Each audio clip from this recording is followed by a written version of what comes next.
Bonjour à tous. Je profite de ce premier talk série de l'année 2022 pour transmettre à chacun d'entre vous mes meilleurs vœux. Aujourd'hui, nous sommes très heureux d'accueillir pour ce premier talk série Yazid Chid de l'association Nos quartiers ont des talents, dont la cause et l'ambition reflètent un enjeu de société majeur, accompagner les jeunes diplômés issus de quartiers prioritaires ou de milieux défavorisés dans leur parcours d'accès à l'emploi grâce à des actions de mentoring. Alors, comment est née l'idée de rencontrer Nos quartiers ont du talent ?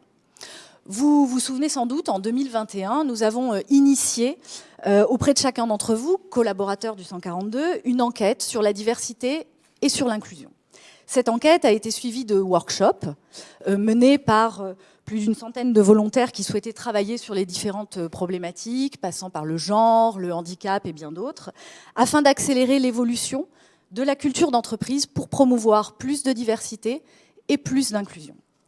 À l'issue de ce travail d'équipe, le contexte social et le niveau d'éducation sont ressortis comme étant l'un des sujets prioritaires sur lesquels les collaborateurs voulaient voir les lignes évoluer. C'est comme ça qu'est née cette envie de partager avec des personnalités comme Yazid Chid, qui est engagé auprès de ces jeunes diplômés, notre ambition de construire une entreprise toujours plus inclusive. Merci donc à chacun d'entre vous, Joël, Keota, Étienne, Yazid, pour partager votre expérience, pour venir nous inspirer et nous conseiller. Et je laisse la parole à Daphné. Merci à vous, vous êtes mûrs pour une carrière à la télévision. Tous mes vœux. Alors, nous avons des mentors, Joël et Keota, bonjour. Étienne, bonjour. Je voudrais d'abord donner la parole à Yazid Chid. Bonjour à vous.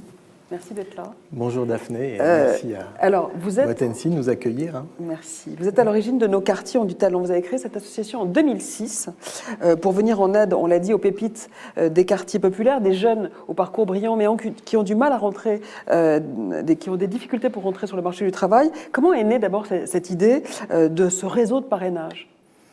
En fait, on est né en Seine-Saint-Denis. Oui. En initiant une opération en fait, qui a démarré juste avant les émeutes des banlieues en 2005.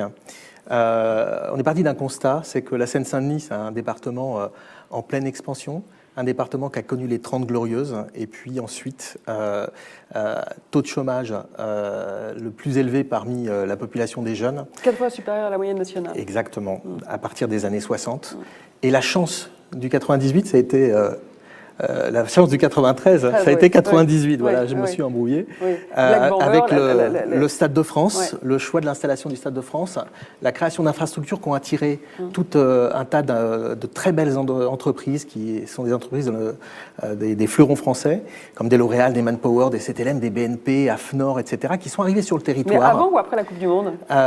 Juste après la Coupe du Monde. Voilà. C'est ça. Et en fait, en 2005, moi je suis du département, ma maman habite encore sur place.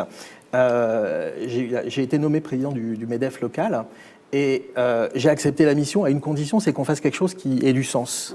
Et en fait, pour trouver la mission, on a rencontré à plusieurs une vingtaine d'entreprises nouvellement installées sur le territoire, celles que je viens de citer, les DRH en général, et on s'est rendu compte qu'il y avait un point commun de toutes ces entreprises, c'est que... Elles ne recrutaient pas localement.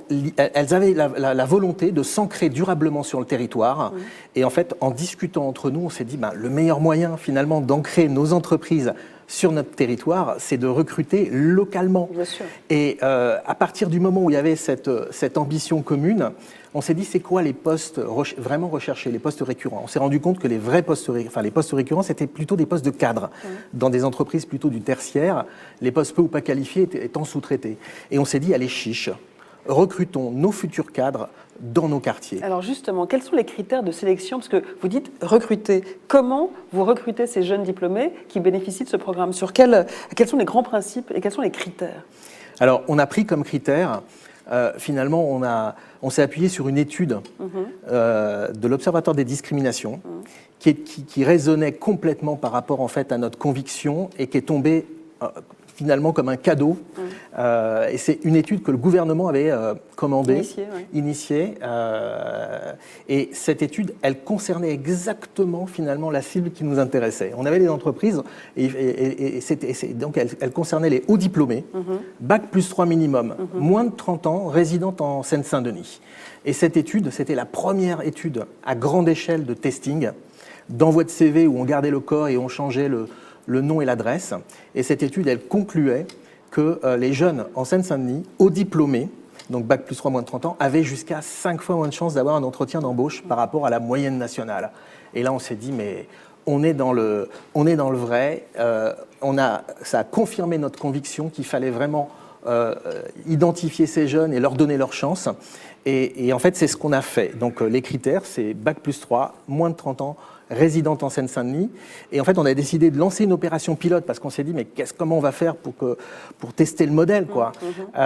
Et en fait, on décide donc de lancer une opération pilote avec une vingtaine d'entreprises et puis d'autres nous ont rejoints. Et on a identifié, grâce au préfet de l'époque qui a adoré le projet, qui venait d'arriver en Seine-Saint-Denis, on a identifié 200 jeunes grâce à Pôle emploi, l'ANPE même à l'époque, juste sur ces critères-là. Et ces jeunes, on s'est dit, on va faire un truc, on va faire en sorte que les entreprises signent un seul engagement, un truc très simple.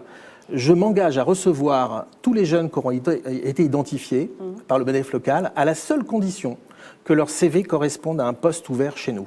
Parce qu'on était convaincus d'une chose, moi le premier, et tous les initiateurs avec moi, on était tous convaincus, que réussir avec si peu de moyens, à aller aussi loin dans l'adversité, sans vraiment de gros moyens, et souvent avec un point commun de tous ces jeunes, c'est des familles qui se sacrifient pour que leurs enfants finalement accèdent à un niveau social qui est supérieur au leur. On s'est dit, ces jeunes, c'est des pépites, et c'est des warriors, et notre discours, voilà, on en a deux en plus avec nous, vous allez voir, elle décoiffe. Et en fait, on s'est dit, et ça a été notre discours vis-à-vis des DRH, et des entreprises, on s'est dit, on n'est pas dans le misérabilisme, on n'est pas dans la discrimination positive, on n'est pas dans les quotas. Rien que l'idée vous fait bondir. Hein. Exactement, exactement. On est sur des profils de jeunes méritants qui, en fait, peuvent devenir des ambassadeurs de la réussite par le mérite et finalement tirer tout le système par le haut et nous permettre d'ancrer durablement nos entreprises sur le territoire. Alors, chaque jeune bénéficie d'une aide individualisée. En quoi consiste-t-elle? Quelles sont concrètement les missions de ces marraines et parrains? Alors, ce qu'on a fait, c'est effectivement... Parce que c'est un réseau de parrainage. Hein. Tout à fait. On a décidé de faire une chose. Parce qu'en fait, avant d'organiser la rencontre, qu'on avait programmée, on était en septembre 2005 et on l'avait programmé en mi-novembre 2005. Un speed dating. Voilà, on avait prévu de faire une rencontre de ces 200 jeunes avec cette soixantaine d'entreprises qui nous avaient rejoints. Et comme on avait un peu de temps, on s'est dit, ces jeunes, il faut qu'on fasse le maximum pour eux pour qu'ils réussissent leur entretien. Parce que s'ils passent... s'ils ont finalement, si on leur multiplie par 5 leur chance d'avoir un entretien, et si derrière ils ne sont pas recrutés, ça va être dramatique. Bien sûr. On va se faire. On ouvre une perte, on leur claque au nez. Et ce qu'on a fait, c'est qu'on a décidé de les écouter. Et on les a tous fait venir par groupe de 20, 30, et ils nous ont raconté leur histoire. Et je vais vous raconter l'histoire du premier jeune. Que je raconte, en fait, vous avez essayé de cibler leurs besoins. Pour savoir de quoi ils ont besoin le plus. Et c'est une histoire que j'ai dû raconter 1000 fois, mais qui pour nous, elle est emblématique. Et c'est l'histoire de Jean-Luc Willy-Biro, qui est un jeune Français d'origine centrafricaine, qui est né à Saint-Denis, et qui est le portrait robot du groupe de 200. Et il nous raconte son histoire. Il nous dit, voilà, moi, je suis issu d'une fratrie de 5 enfants. Mon père est ouvrier, ma maman élève les enfants à la maison et ils n'ont pas les moyens d'envoyer tout le monde faire des études supérieures. Ils me choisissent. Et donc, je vais faire des études supérieures pendant toute ma scolarité. Il y a des élus dans cette Il y a des fratrie. élus parce que c'est le choix de Sophie bien presque. Sûr, c'est le choix de Sophie, bien sûr. Et pendant toute ma scolarité, je suis la fierté de mes parents, mes frères et sœurs, et puis mes copines et mes copains avec qui j'étais à l'école, en primaire, collège, dont certains, à 15-16 ans, ont quitté le système scolaire et gagnent 200 € net en guettant au pied de la cité. Moi, mes parents, ils me serrent la vis, je n'ai pas intérêt à faire la même chose qu'eux. Et le jour où j'ai mes diplômes, j'ai un master en droit, un master en finance, c'est la fête. J'envoie mon CV, au bout de 2 mois, je n'ai pas de réponse. Je descends mes prétentions, 4 mois, toujours rien, 6 mois, toujours rien, 9 mois, toujours rien. Et je me résous à envoyer mon CV pour des jobs alimentaires parce qu'il faut que je rembourse un peu mes parents et que je mange un petit peu. Et là, j'ai des réponses. On est désolé, vous êtes surqualifié. Et là, c'est le monde à l'envers. Il va donner raison finalement à tous ses copains qui sont au pied de la cité, qui gagnent 200 € net par jour, et il tire tout le système par le bas. Et là, on s'est dit, c'est hallucinant parce que il n'est pas pris, alors avec tous les efforts, et au final, au bout d'1 an et demi, qu'est-ce qu'il fait? Il a des droits à NPE Pôle emploi qu'il n'avait pas en sortant de l'école, parce que dans cette période-là, il va en fait travailler, mais il va faire des petits boulots. C'est ce qu'il nous dit, j'efface mes 6 années d'études et je vais commencer à faire des petits boulots. Il a été vigile, il a été caissier, il a fait de l'intérim, et dans les périodes où il ne travaille pas, il déprime. Et puis au bout d'1 an et demi, il a des droits Pôle emploi qu'il n'avait pas en sortant de l'université, il va s'y inscrire, et c'est là qu'on le récupère comme le groupe de 200. Et façon puzzle, j'imagine. Voilà, totalement démotivé, cabossé. Les jeunes n'ont plus confiance en eux. Et là, on se dit, si on les envoie en entretien chez des L'Oréal, des Manpower, des BNP, etc., à FNOR, ils vont perdre leurs moyens. Oui. Joël et Keota nous parleront de ça. Et ils ne vont pas être recrutés. Et ça va être un drame. Et là, c'est ce qui nous a donné l'électrochoc. Et finalement, qui a été l'étincelle qui a permis finalement de créer le modèle NQT. Et là, on s'est dit, ces jeunes qui ne sont même pas considérés comme des numéros, eh bien, on va leur affecter un coach et on va les coacher comme des sportifs de haut niveau et on va leur affecter un coach, et pour donner l'exemple, au plus haut niveau des entreprises, à des postes à responsabilité. Et en catastrophe, on recrute dans notre réseau une trentaine de mentors qui vont en fait les accompagner. Et c'est là qu'on lance le dispositif. Vous insistez sur un point, c'est que les parrains et les marraines ne sont pas des recruteurs. Exactement. Vous insistez sur ce distinguo. Il est nécessaire d'après vous, parce que certains parrains et marraines recrutent leurs filleuls, mais pas tous. Et vous voulez, et il faut vraiment faire ce distinguo. Complètement. Pourquoi ? En fait, ça a été voulu dès le début. Il y a eu même débat. C'est pour assainir la relation entre. On s'est dit une chose. Il ne faut pas mettre une pression en fait au niveau de nos mentors pour qu'ils recrutent. On est, comme je disais tout à l'heure, on n'est pas pour les quotas, etc. Il faut qu'ils accompagnent ces jeunes. Ils n'ont pas besoin finalement de grand-chose. Et on a décidé de faire un truc, c'est d'abord, les mentors ne sont pas là pour les recruter. Pour une raison très importante, c'est que la parole va être libre. Il n'y a pas de conflit d'intérêts et du coup, le mentor ou la marraine va pouvoir dire tout ce qu'elle a envie de dire à son filleul ou sa filleule.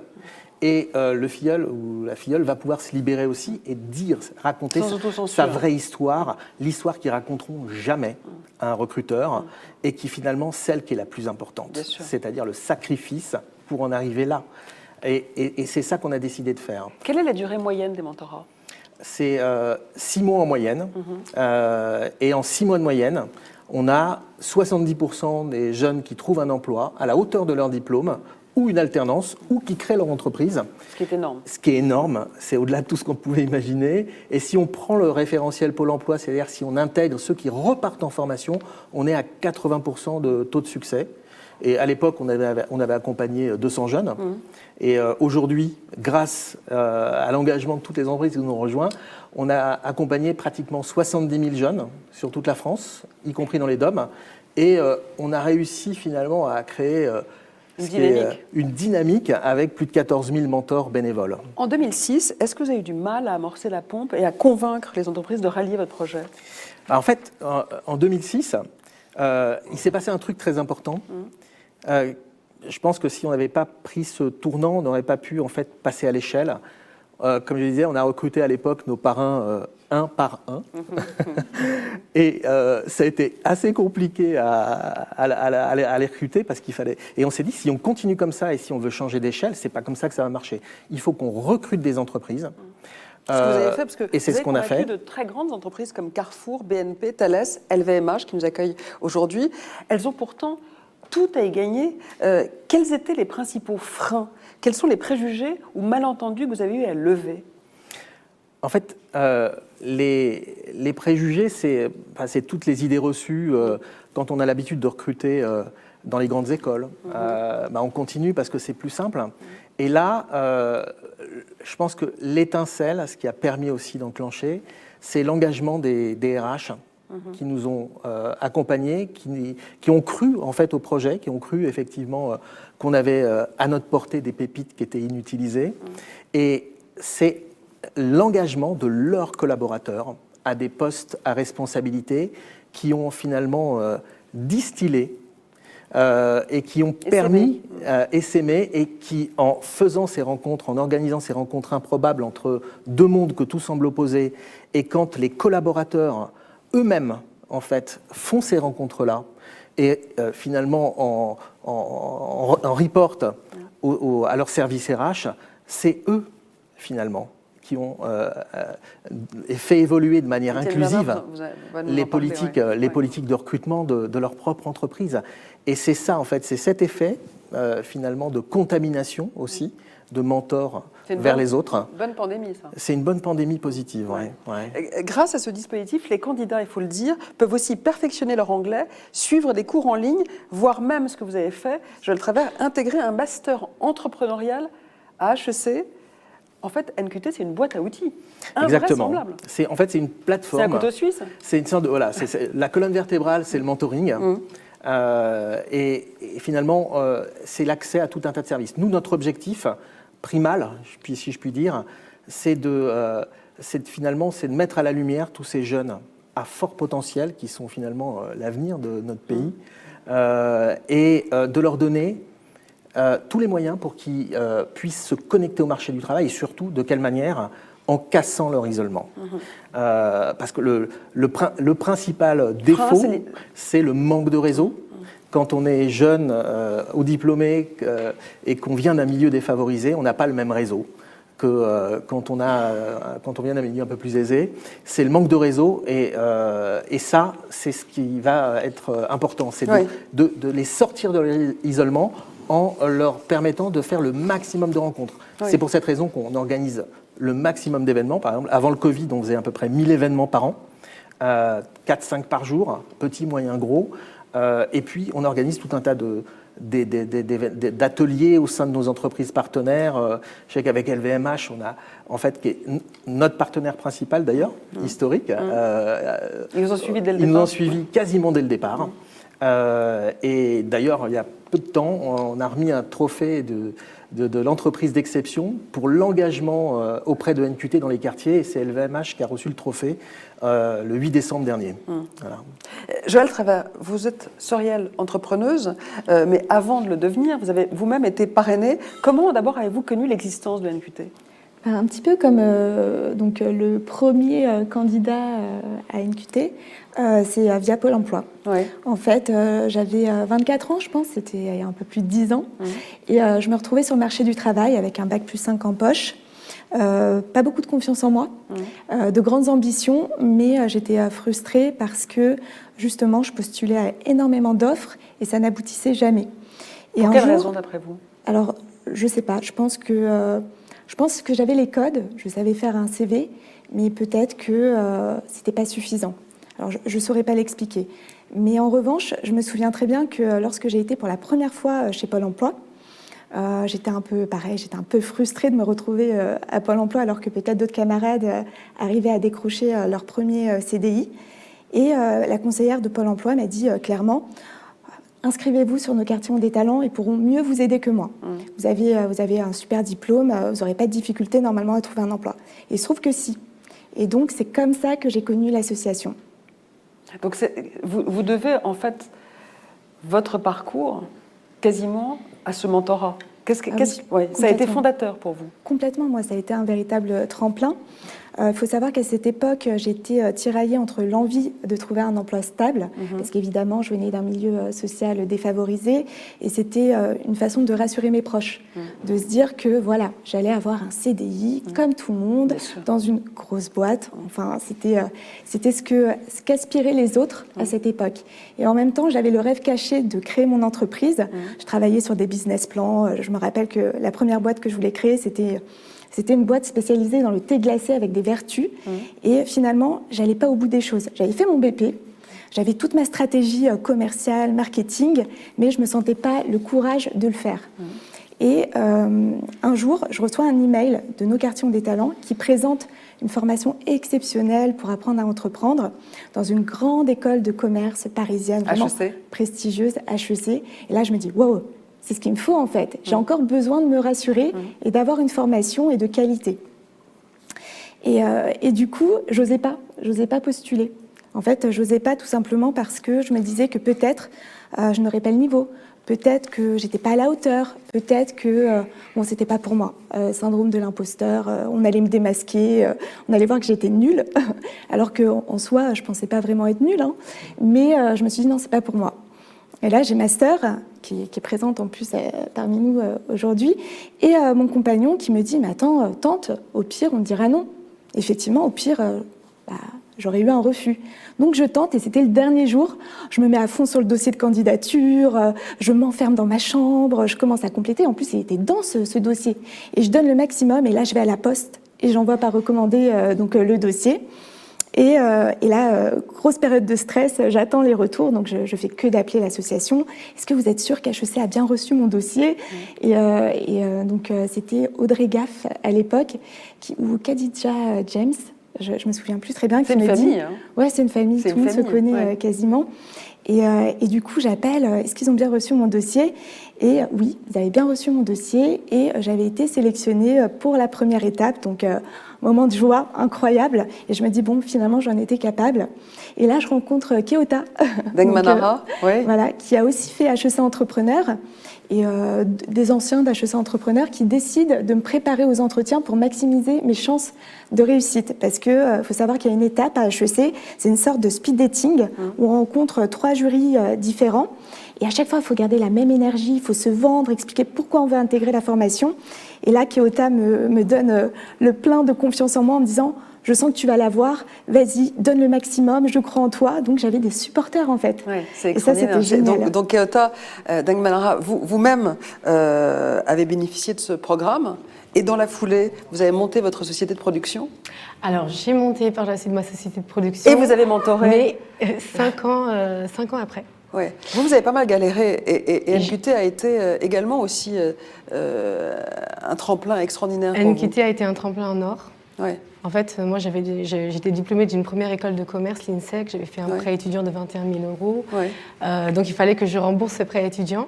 Et américaine, et j'avais aussi ce rêve, j'avais ce rêve fou, en fait, à l'époque, et toujours un peu maintenant aussi, de créer un spectacle musical dans la vue d'inspirer les personnes qui sont dans la dépression à s'en sortir. Et ce projet, je voulais absolument le faire. Et je travaillais à mes heures perdues sur ce projet. Et quand j'ai entendu parler de Nos Quartiers ont des talents... Via Pôle emploi ? Via Pôle emploi. Je me suis dit, waouh, mais qu'est-ce que c'est que ça ? Mais c'est vraiment, ça a été une étincelle, comme dit une lueur d'espoir, comme dit... Vous êtes émue, hein ? Comme dit Yazid. Ouais. Je vous vois très, très émue. Surtout que... c'est extraordinaire. C'est vrai qu'après ma première école de commerce, en fait, j'avais galéré et fait des jobs alimentaires. J'avais travaillé dans un magasin de ski, j'étais partie à Londres parce que je voulais être broker. En fait, mon objectif, c'était d'être productrice de cinéma et passer par la case broker. Mais les choses ont fait que j'ai entendu parler de Nos Quartiers ont des talents et je me revois, en fait, courir comme une dingue pour rembourser le prêt étudiant, pour aider ma famille. Je me revois et quand j'ai entendu vraiment ce mail, ça a été vraiment une lueur d'espoir. Et ça a été inespéré. Et donc, j'ai créé ma société 5 ans après HEC Entrepreneur.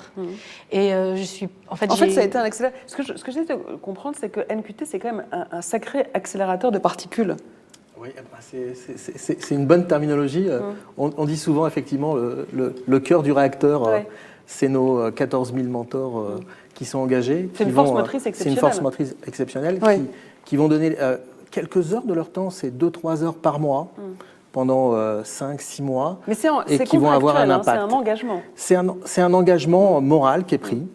Et en fait, une fois qu'on met le pied dedans, on n'arrive plus à sortir. Pour donner un ordre d'idée, en fait, nos mentors, et on le voit, on est ici chez Moët Hennessy, et je remercie d'ailleurs Anne-Catherine Grimal de nous accueillir pour booster le mentoring chez Moët Hennessy.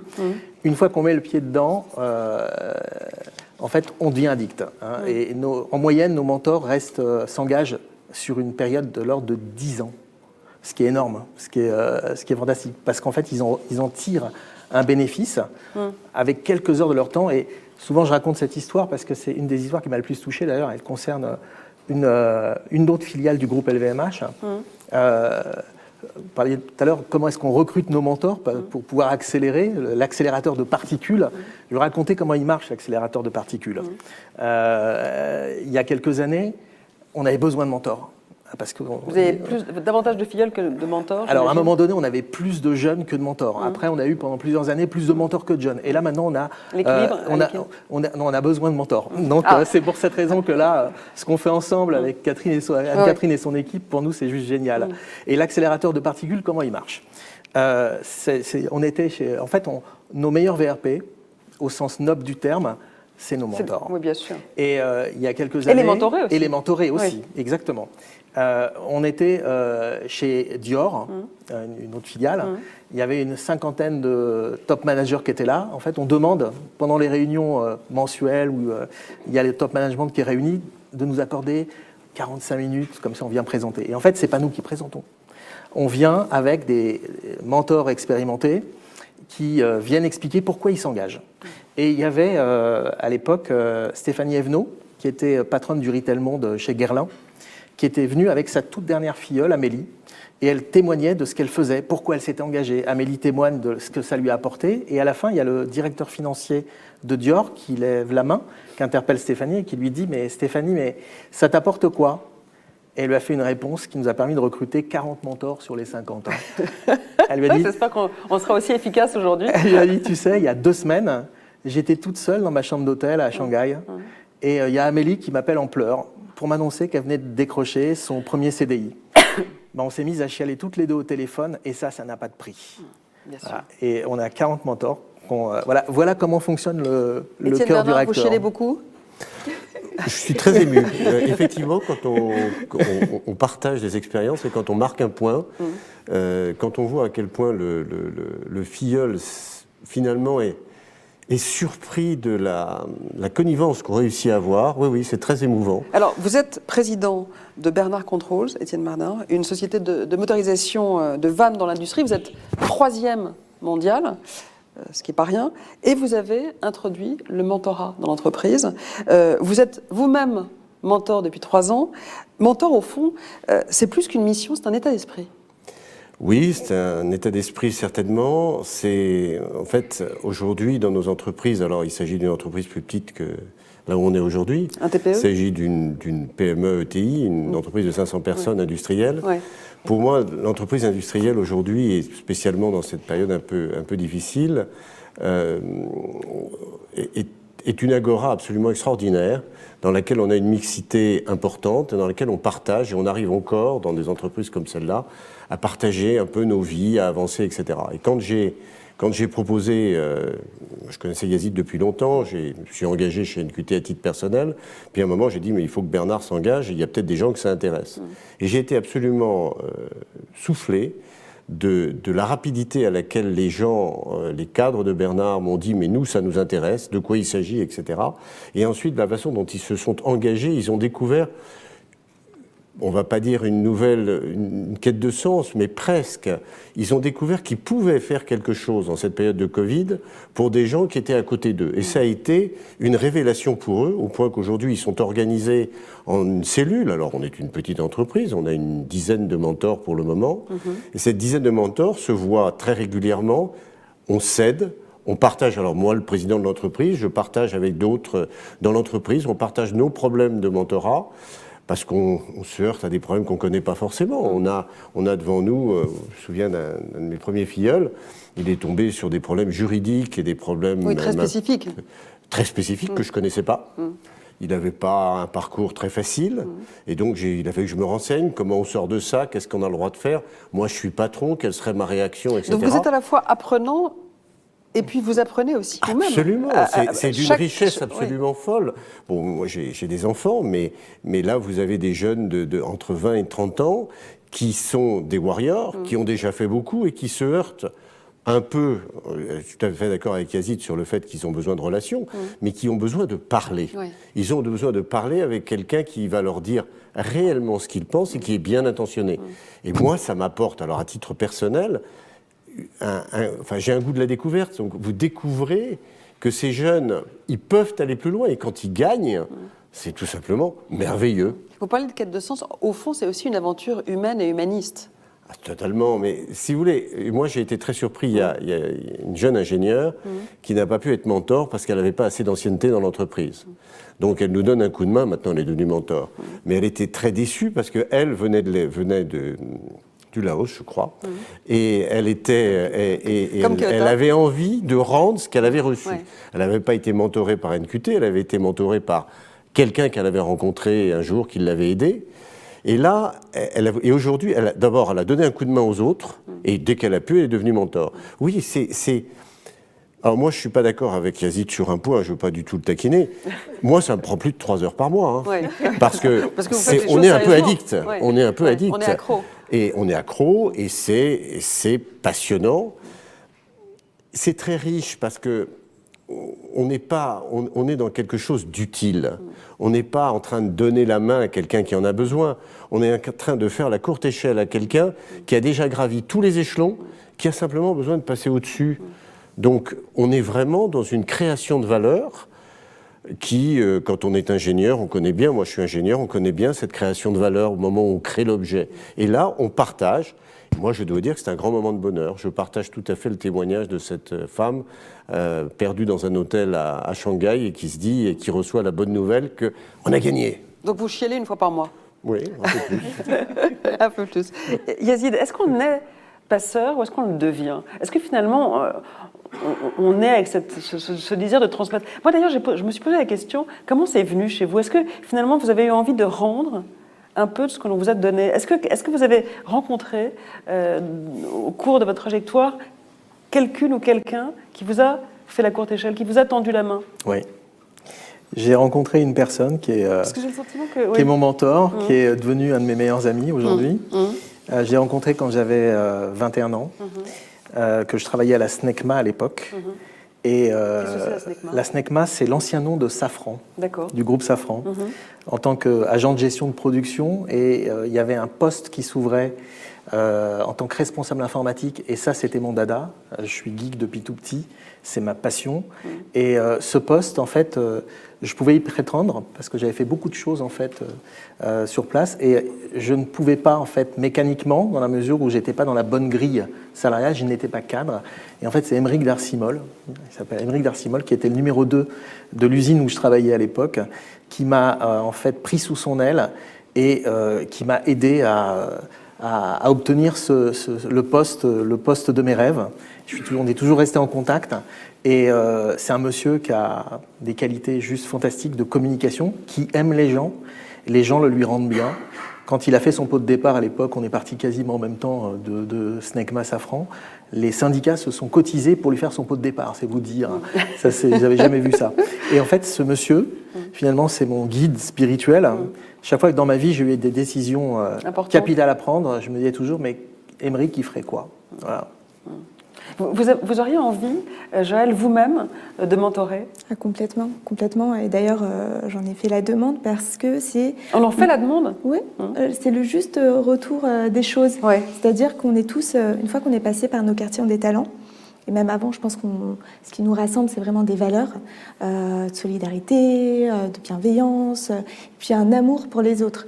Et je sais que moi, j'attends mon mentoré avec impatience, en fait, parce que j'ai envie déjà de le rassurer, parce que forcément, j'ai connu les mêmes passages, les mêmes états d'âme que lui. Les mêmes galères. Les mêmes galères. Et surtout, je sais qu'il y a une lumière au bout du tunnel, parce que, comme peuvent le dire Étienne ou Yazid, c'est des warriors. Chaque jeune qui pousse la porte de NQT veut changer son destin.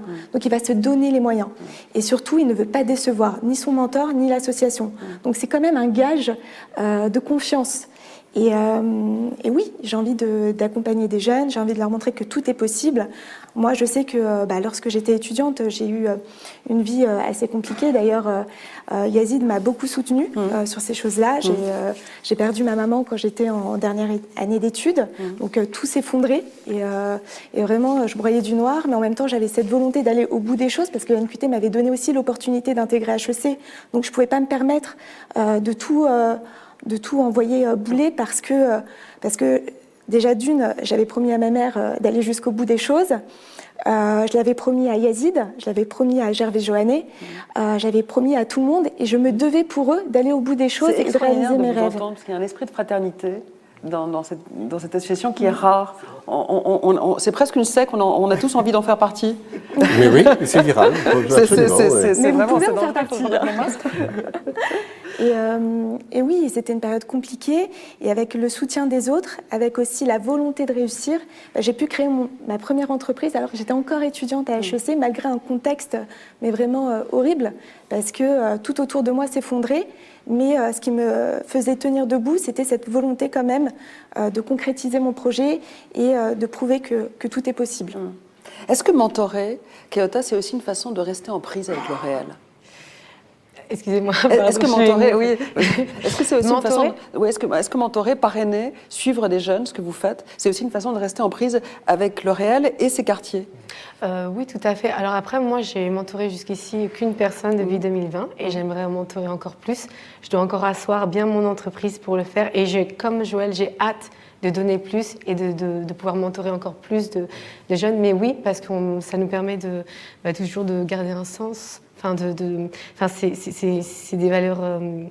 Oui, ça nous permet de garder la prise avec le réel parce que c'est très touchant en fait à chaque fois. C'est de pouvoir aider une personne quand nous-mêmes nous sommes passés par là. Où en êtes-vous, vous, avec votre société de production? Alors, donc moi, j'ai créé Moukda Production il y a 5 ans, il y a 6 ans, pardon.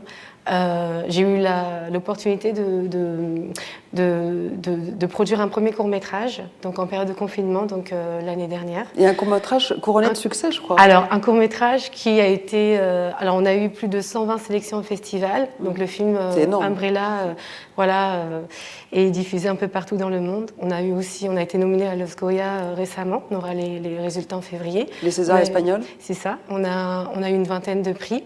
Et ça, Une vingtaine de prix? Une vingtaine de prix, ça, voilà. Ne pleurez pas, s'il vous plaît. Mais encore une fois, tout ça, on s'est donné jusqu'au bout, on s'est vraiment battu jusqu'au bout. Donc on a fait avec les moyens du bord. Et avec les moyens du bord, il y a eu ce succès-là. Et aujourd'hui, on a un partenariat en fait avec France 5 pour faire un 26 minutes en animation stop motion pour les 3-6 ans. Et on a levé 600 000 euros.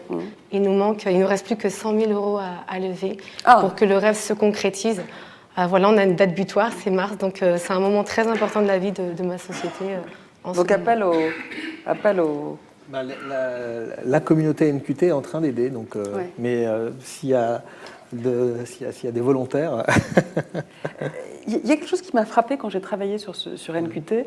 Vous savez, dans sa correspondance, Gustave Flaubert notait que pour avoir du talent, il faut être convaincu qu'on en possède.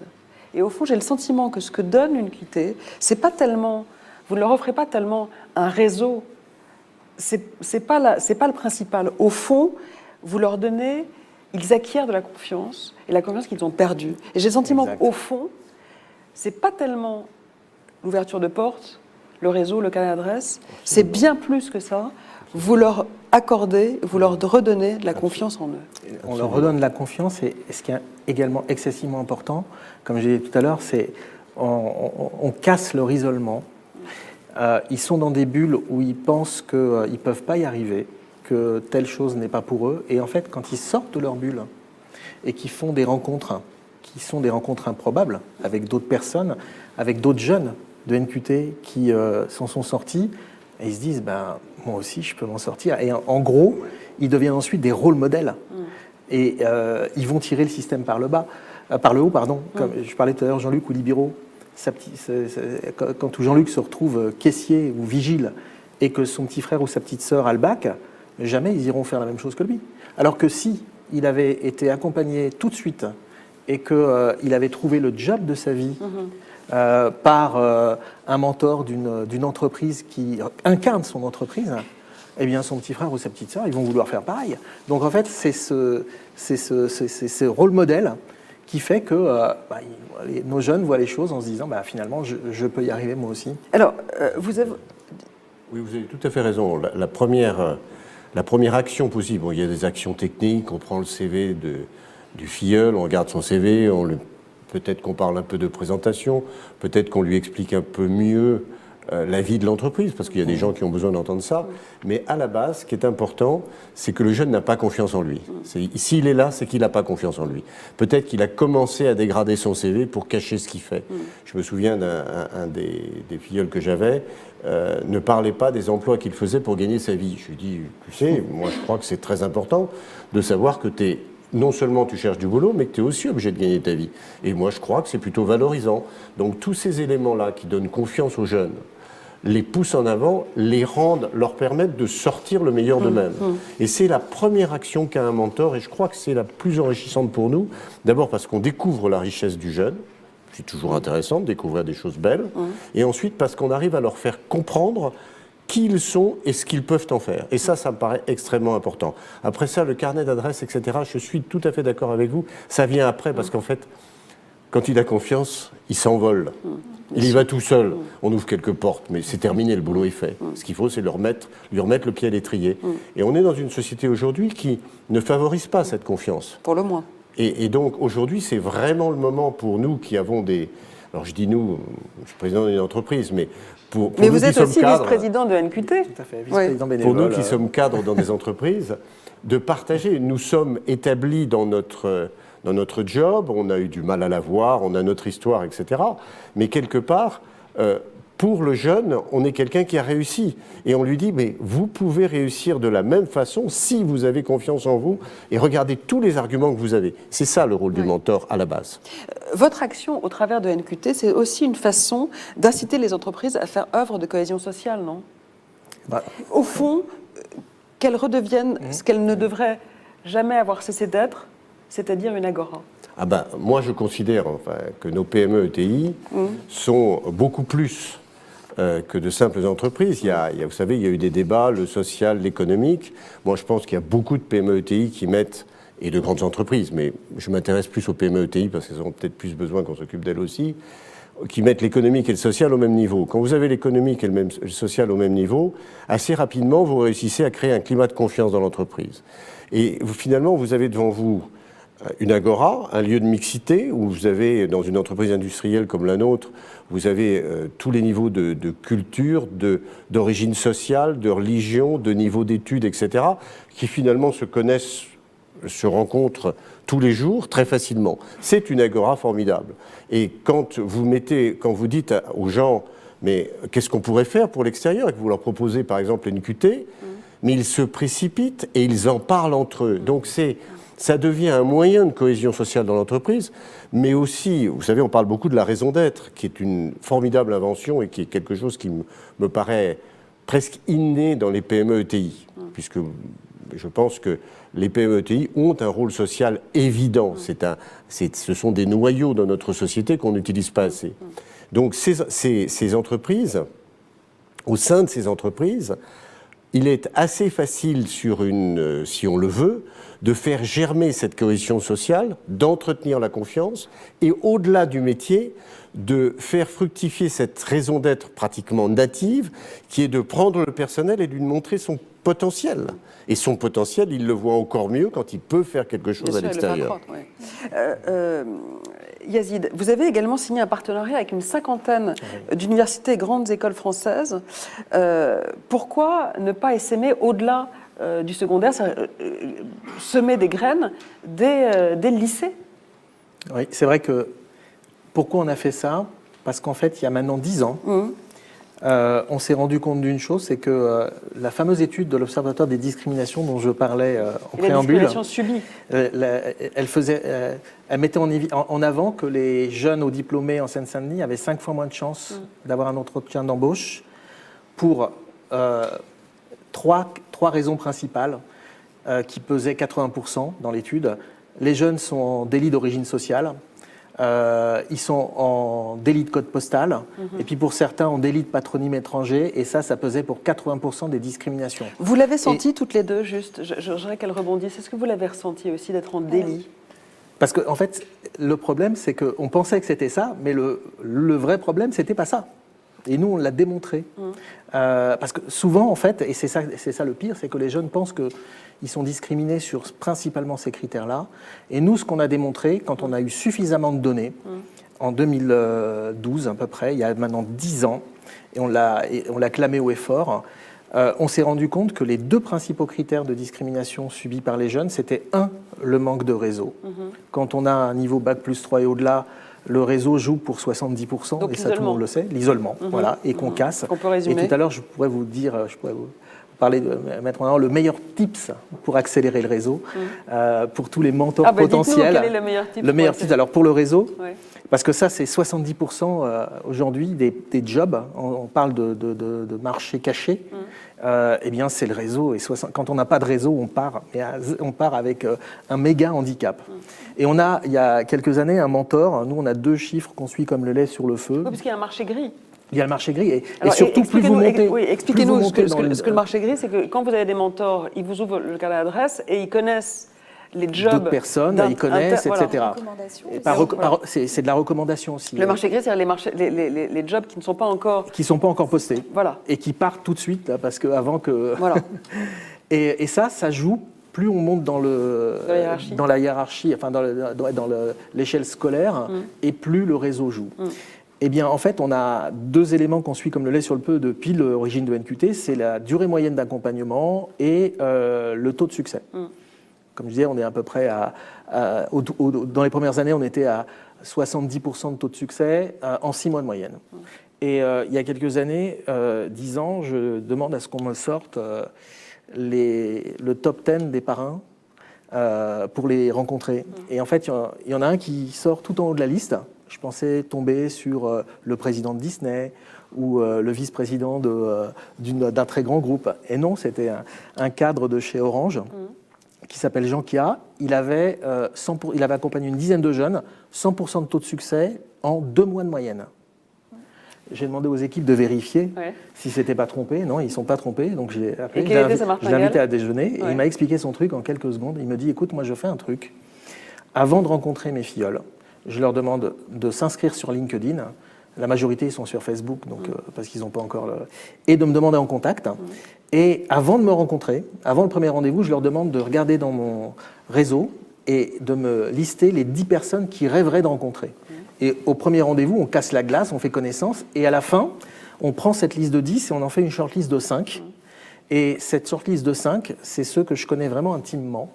Et je vais faire un truc, je ne vais pas les appeler ou je ne vais pas leur envoyer un mail ou un SMS, je vais les appeler personnellement et je vais leur demander juste un service, de recevoir sans aucun engagement mon filleul ou ma filleule, une demi-heure, 1 heure, et de faire ensuite la même chose que moi. En 3 niveaux, vous faites 5 x 5 x 5, ça fait 125 rendez-vous. Donc réseau en mode accéléré. Voilà. Et c'est le tips qui marche le mieux. Alors ça, c'est le premier critère de discrimination, c'est le manque de réseau. Et donc, on a les outils et les mentors pour l'accélérer. Et le deuxième critère qu'on a fait ressortir, et c'est pour cette raison qu'on a contractualisé, qu'on a aujourd'hui une 50aine d'universités avec lesquelles on est sous convention, c'est qu'on s'est rendu compte que le deuxième critère, c'était l'orientation subie. Et là, c'est imparable, hein. On a les chiffres qui parlent d'eux-mêmes. C'était les mêmes il y a à peu près 10 ans, ils n'ont pas vraiment évolué. On a à peu près 50% des 70 000 jeunes qu'on a accompagnés qui se sont embarqués dans des filières mais complètement saturées. Marketing, communication, RH, juridique, c'est des fonctions support, c'est 5 à 10% des besoins en moyenne. Ça veut dire qu'on en a entre 5 et 10 fois trop. Donc mal orienté. Et c'est ça aussi le rôle des mentors, c'est faire en sorte d'ouvrir les œillères pour qu'en termes de recherche, nos jeunes ne persistent pas en fait dans un domaine qui est saturé, mais ouvrent. Si on est bon, si on a des facilités en digital, on va chercher, quand on fait du marketing, plutôt les postes en marketing digital. Si on a un petit peu de velléité commerciale, on va chercher des postes autour de la vente. Et quand on est dans les RH, si on a du digital en plus, voilà. Et donc c'est ça aussi l'autre critère. Et nos mentors vont jouer là-dessus pour permettre à nos jeunes de s'ouvrir et d'aller chercher à côté dans des jobs où en fait il y a plus de besoins. Alors avant de donner la parole à ceux qui nous regardent, une dernière question, Yazid Chir. Vous êtes fixé pour objectif d'atteindre les 100 000 jeunes suivis en 2025. Où en êtes-vous ? Alors c'est 100 000 en cumulé. Hein. Ah oui, bien sûr. C'est 100 000 en cumulé depuis l'origine. On a fêté nos 10 ans, on était à 35 000. Et là, on est à 70 000. Et on pense pouvoir atteindre les 100 000. On s'était fixé 2025, effectivement, pour les 100 000. Et on pense qu'on va atteindre les 100 000 avec 1 ou 1 an et demi d'avance. Ah oui. Voilà. Donc déjà sur la ligne d'arrivée, presque. En fait, J'aimerais juste poser 2 questions à nos jeunes, à Joël et à Keota. Qu'est-ce que, à la fois, vous avez appris de vos mentors et qu'est-ce que vous leur avez appris ? C'est une très bonne question. Ce que j'ai pu apprendre de mes mentors, d'ailleurs j'ai eu la chance d'avoir Yazid comme mentor, c'est que vraiment tout est possible. Et ce que j'ai pu lui apprendre, je ne sais pas si je t'ai appris grand-chose, Yazid, mais ce serait plutôt à toi qu'il faudrait poser la question parce que je ne suis pas certaine d'avoir pu...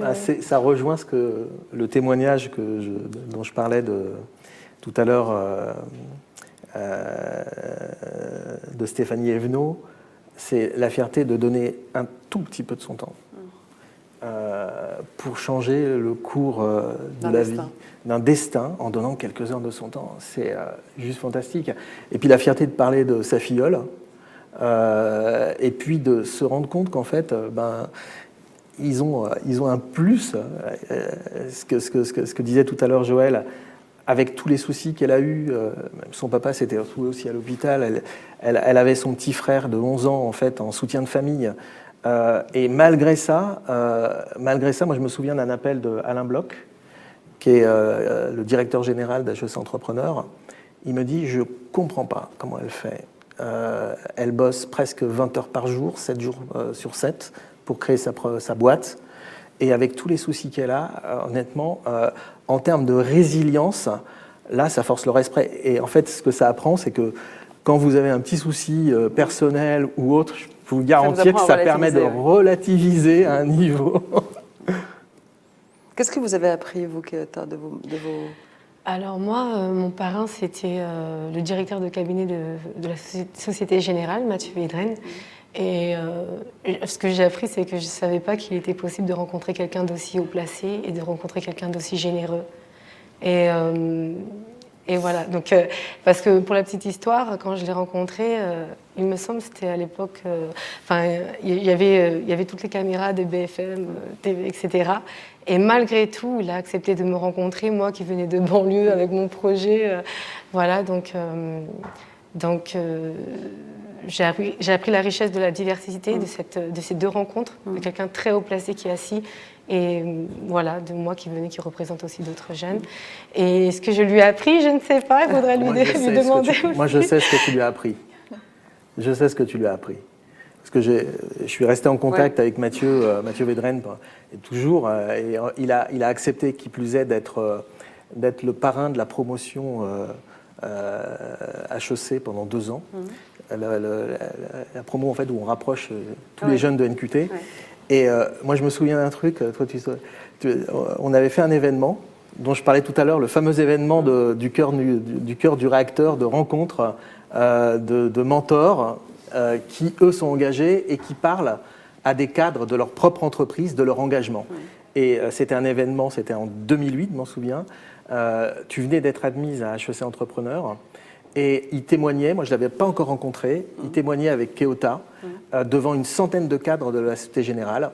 Et Alain Bloch, dont je parlais tout à l'heure, m'a appelé le matin même en me disant « Yazid, j'ai une super nouvelle, Keota est prise à HEC Entrepreneur et elle a réussi à passer l'examen en aveugle devant le jury et elle est 3e sur 90 ce qui était juste énormissime. En fait, notre partenariat, c'était, il y avait 5 jeunes, les 5 meilleurs, et les 2 premiers rentraient à HEC, même s'ils étaient derniers.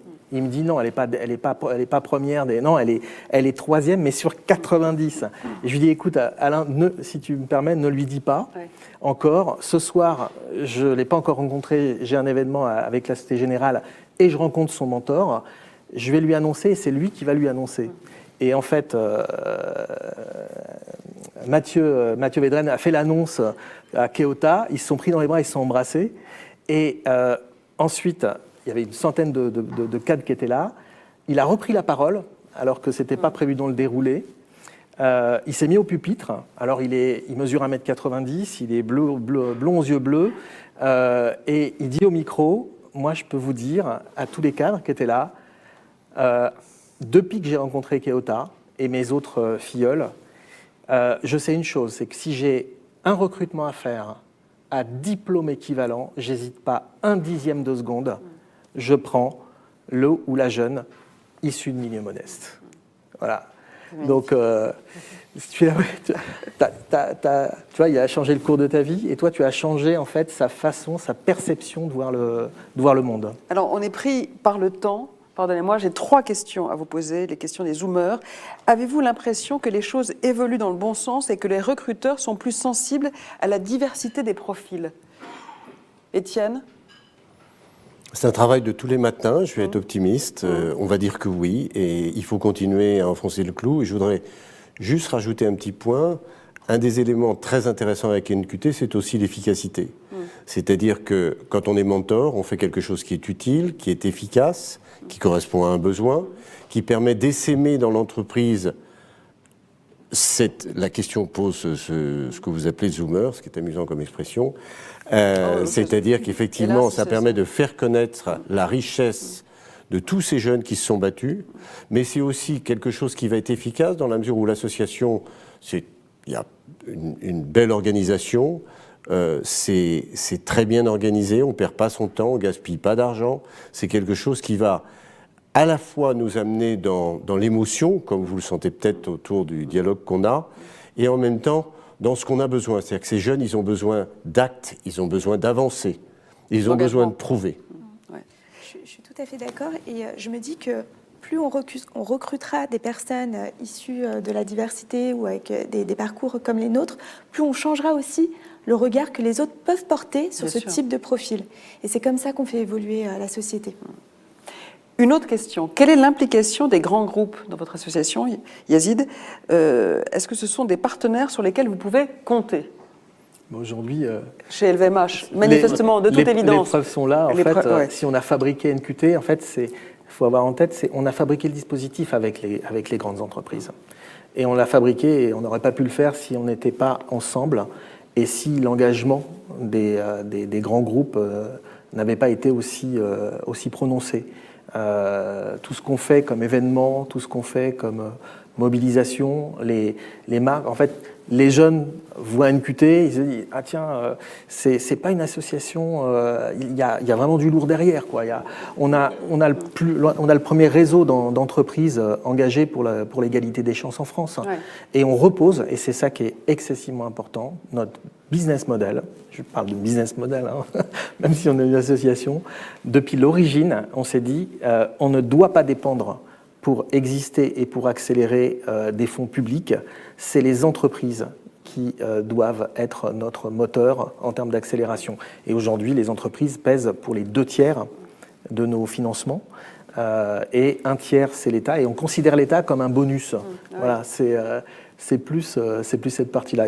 Pour en venir même à la question que vous posiez sur est-ce que les choses bougent, évoluent. En fait, il suffit de regarder et de remonter à 15 ans. On fait retour vers le futur. Aujourd'hui, il n'y a pas une grande entreprise, moyenne entreprise ou même ETI qui n'a pas de projet autour de la responsabilité sociale, autour de l'engagement. Il y a 15 ans, ça n'existait pas, directeur de la diversité. Aujourd'hui... et les jeunes le réclament. Et les jeunes le réclament. Et les jeunes vont regarder en fait ce que fait l'entreprise sur ces sujets-là. Bien sûr, de plus en plus. Non, les choses ont énormément évolué. Étienne. Je peux ajouter quelque chose. Je ne sais Nous pas. avons besoin des grandes entreprises et on a besoin aussi des petites et moyennes. D'abord parce qu'elles ont besoin de cet engagement et ensuite parce qu'il faut qu'on essaime absolument Bien partout. sûr.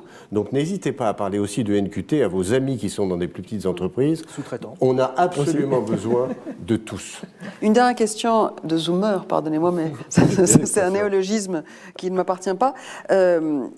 Et là, manifestement, la question des quotas n'a pas été totalement comprise, donc je pense que vous devriez préciser votre pensée. Pourquoi êtes-vous contre les quotas? C'est pourtant, dit-il, une occasion inespérée de montrer ce qu'un jeune sait peut apporter à l'entreprise. C'est faire peut être... Pour une raison simple, et moi je le vois avec l'ensemble de tous les jeunes qu'on a accompagnés. Quand ils rentrent dans une entreprise et qu'on leur demande de témoigner, la première réaction c'est « non, je ne veux pas raconter l'histoire, mon histoire, je viens d'un milieu défavorisé, etc. Je ne veux pas de misérabilisme. Moi, je veux être jugé sur mes compétences. » Et la réalité, c'est qu'on est dans un monde où l'Internet a effacé toutes les frontières. On est dans une compétition mondiale où si on se fixe, en fait, finalement, des quotas, on va être défavorisé. Là, on est dans une économie qui est en train d'exploser. L'économie repart. Il y a une étude dont on s'est énormément inspiré, qui nous a énormément servi quand on dit depuis 10 ans que la principale cause de discrimination de nos jeunes, c'est l'orientation subie et qu'il faut arrêter de les envoyer par wagons entiers dans des filières saturées. On le répète depuis longtemps. Il y a une étude d'un gros cabinet américain mondial qui a été faite par Korn Ferry sur la pénurie de hauts diplômés à l'horizon 2030. Cette étude, elle a été faite en 2018. Et cette étude, elle dit qu'en France, on va manquer, à l'horizon 2030, de 1,5 million de jeunes qualifiés hauts diplômés. Lié à la révolution du digital. Bonne question, effectivement. Lié à la transformation des métiers qu'induit la révolution du digital. À l'échelle mondiale, c'est 85 millions. C'est énorme. C'est énorme. C'est 85 millions à l'échelle mondiale. Et le manque à gagner en France sur ce déficit de hauts diplômés, c'est estimé à 175 milliards d'euros par an. Aux États-Unis, les hauts diplômés, ils viennent nous les piquer, entre guillemets. En Chine, ils en fabriquent plus d'1 million par an. Nous, on en a des milliers, des dizaines de milliers. Le marché, entre guillemets, et là, si je raisonne en termes de marché adressable, le marché adressable de NQT, pour avoir un ordre d'idée, c'est environ 130 000 jeunes par an qui sont Bac+3, moins de 30 ans, issus de milieux modestes. C'est sans compter les autres. Ça veut dire que là, aujourd'hui, on est à 10% de notre marché adressable puisque on termine l'année 2021 avec à peu près 13 000 et quelques jeunes, 13 500 jeunes accompagnés. Donc on a de la marge et avant de descendre, en fait, on s'occupe de notre cible avec les process qu'on a fixés. Et comment est-ce qu'on fait pour s'occuper aussi de ceux qui sont en bas? En fait, on a décidé de ne pas réinventer la roue.